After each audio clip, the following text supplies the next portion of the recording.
I'm just making weird noises now, chat. This is a fast article, but it's not fun. All right, it's not a fun article. Do we want to end on like a fucking weird note, man?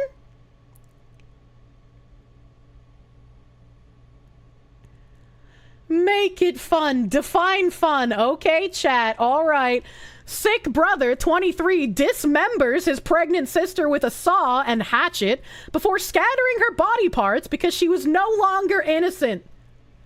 I don't know how I'm supposed to make this fun, but, you know, everybody's got a hobby, I guess.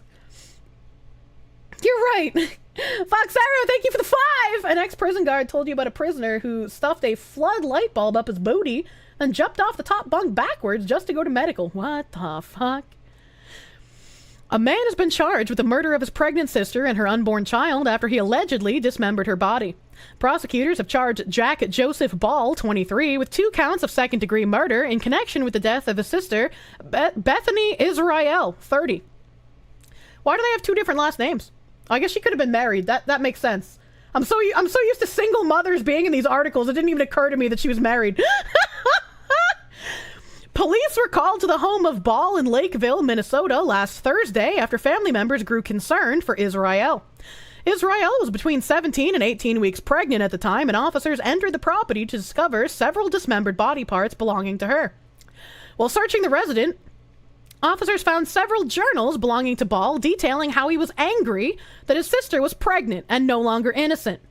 Responding officers discovered Ball covered in blood after he was seen fleeing the scene before he was taken into custody and charged. According to the charging document seen by DailyMail.com, Lakeville police responded to a 911 call from the mother of Israel. Family members were concerned when Israel hadn't returned home after having dinner with her brother earlier that evening. The woman said she drove to the home and saw Ball quickly leave the premises, telling officers that he just tore out of the house. After entering the home, the family member said she saw a substantial amount of blood and called 911. Responding officers entered the home to find a large pool of blood on the kitchen floor, under the sink, and on the sink cabinets. They also found a bloody saw, hatchet, and large knives covered in blood as they made their way through the house, as well as his journals. As they combed the property, they then located several dismembered body parts they believed belonged to Israel. While police searched for Ball, they received another 911 call from a resident in nearby Rosemount. The resident had seen a man leave what they believed to be a body part on their front porch via their Ring camera. How fucking frightening, dude! What the fuck? Hello, Foxwoman. You come from the Gundam stream. You two were entertaining together. Welcome. Thank you. Thank you. Thank you. White Man of Matters. Thank you for the 2 Canadians. Joe Door's white fox fur tastes like. What?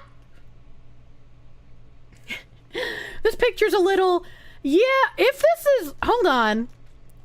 Bethany Israel, seen here with her husband, Josh. Okay.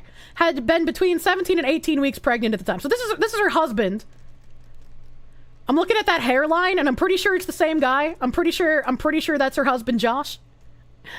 As officers responded to the address, they located Ball in the backyard of a neighboring property. Police describe how Ball was covered in blood on his head, shirt, arms, legs, and pants, and had a self-inflicted knife wound across his throat. Ball was able to communicate with officers and told them the date, time, and name of the current president before he was taken into custody and to a local hospital. Did he try to kill himself with a knife and somehow fail to do that? And was still able to, like, talk afterwards? What the heck?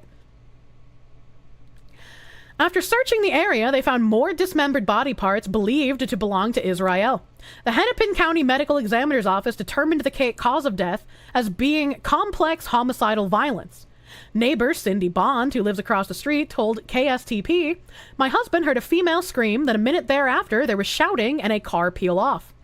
On Tuesday, Ball appeared in Dakota County District Court through video conference from the hospital. His bail was set in the amount of $2 million without conditions and $1 million with conditions by Judge Bryce Ehrman. Once Ball is cleared from the hospital, the Dakota County Attorney's Office said he would be transferred to the Dakota County Jail. Dakota County Attorney Kathy Kina said the allegations in this case are deeply disturbing and horrific. Words can't describe what our law enforcement partners encountered during the investigation. My office will work hard to ensure the victims receive justice and will provide the necessary support for the victim's family. Ball will appear back in court on June 10th, and a GoFundMe has been set up to help Israel's husband Josh and her family following her death.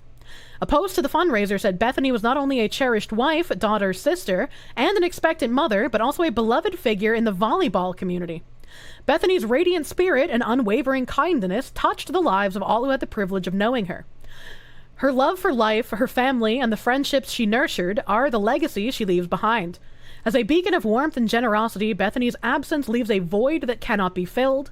Please hold Bethany's family in your thoughts and prayers as they endure this difficult journey. Why is this article tagged with Israel Hamas? Is it just because the woman's name happened to be Israel? They should probably remove that tag. But that's really weird that she was married and got pregnant, and then her brother freaked out about her being unclean and no longer innocent. Like, what? She's married, man. God allows it when you're married. What do you mean? What do you mean? AI, probably. Imagine your wife died to your brother-in-law that way. I would be out of my goddamn mind. I would be out of my mind. Her brother's named Hamas. Don't say that. Quada times 11. Thank you for the 22-month resub, my guy. Thank you. When the doctor gives sound advice. Bud shit. Thank you for the 6-month resub. You can't make You must not the Kirsche. Everything made sense when you said Lakeville. The Twin Cities metro area is a nightmare.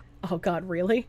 Nine Circle, thank you for the $5 doodles. I know nothing about the intricacies of Minnesotan cities. Imagine losing your woman and unborn spawn because of your brother-in-law. That's just like, that's a shitty fucking situation, man. Minnesota sucks. Oh my god. Schizo doesn't have to make sense. True and real, unfortunately. The Divine Kamina. Thank you for the prune. Thank you for the prune. You want this guy to rot? Don't kill him. Let him rot under the jail as long as possible. I don't want to pay for him, but also, yeah, I want to let him rot. Do you think he has the IQ to understand the rotting? Oh my god. Jack Bell needs a rope, except the rope is barbed wire. Good fucking god.